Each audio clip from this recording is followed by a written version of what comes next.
লোকসভা কেন্দ্রে তৃণমূল কংগ্রেসের প্রার্থী প্রসূন বন্দ্যোপাধ্যায়ের সমর্থনে নির্বাচনী কর্মী সভা। মালদা জেলার হবিপুর ব্লক আইএনটিটিইউসির উদ্যোগে উত্তর মালদা লোকসভা কেন্দ্রে তৃণমূল কংগ্রেসের প্রার্থী প্রসূন বন্দ্যোপাধ্যায়ের সমর্থনে নির্বাচনী কর্মী সভা। উপস্থিত ছিলেন তৃণমূল কংগ্রেসের চেয়ারম্যান তথা বিধায়ক শ্রী সমর মুখার্জি মহাশয়, আইএনটিটিইউসি মালদা জেলা সভাপতি শ্রী শুভদীপ সান্যাল মহাশয়, ব্লক তৃণমূল কংগ্রেসের সভাপতি শ্রী কিষ্টু মুর্মু, আইএনটিটিইউসি ব্লক সভাপতি সুবোধ রায় ও জেলা পরিষদের কর্মাধ্যক্ষ রেজিনা মুর্মু, অন্যান্য বিশিষ্ট নেতৃবৃন্দ।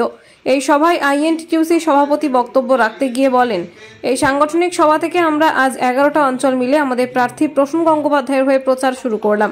কৌশিক রায় বিদ্যুৎ দফতরের কর্মী, বিগত দিনে বামফ্রন্টের সঙ্গে যুক্ত ছিল। আজকের দিনে সিপিএম ছেড়ে মালদা জেলা আইএনটিটিইউসি দলের চেয়ারম্যান সমন মুখার্জির হাত ধরে, ব্লক তৃণমূল কংগ্রেসের সভাপতি কৃষ্ণ মুর্মু জেলা নেতৃত্বর হাত ধরে আজকে তৃণমূল আইএনটিটিইউসি দলে যোগদান করে সামিল হন। তাকে আমরা স্বাগত জানাই।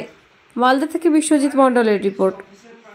আইএনটিটিইউসির উদ্যোগে আসন্ন লোকসভা নির্বাচনকে সামনে রেখে আমাদের নির্বাচনী সাংগঠনিক সভা আমাদের অনুষ্ঠিত হলো।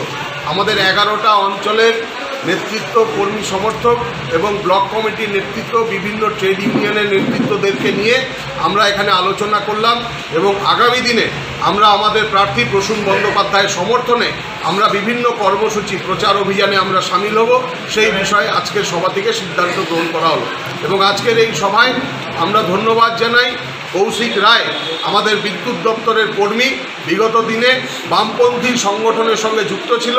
আজকে তিনি বামপন্থী সংগঠন ছেড়ে আমাদের আজকে আইএনটিটিইউসি পরিবারে আমাদের দলের চেয়ারম্যান মাননীয় সমর মুখার্জি হাত ধরে এখানে কৃষ্ণ মুর্মু, আমাদের ব্লক সভাপতি উজ্জ্বল মিশ্র, আমাদের ভাইস চেয়ারম্যান সুবোধ রায়, আমাদের এখানকার ব্লক সভাপতি পীযূষ মণ্ডল, রাজুদা থেকে শুরু করে আরও নেতৃত্বদের উপস্থিতিতে তিনি এখানটাতে আমাদের আইএনটিটিইউসি পরিবারে সামিল হলো। তাকে স্বাগতম জানাই।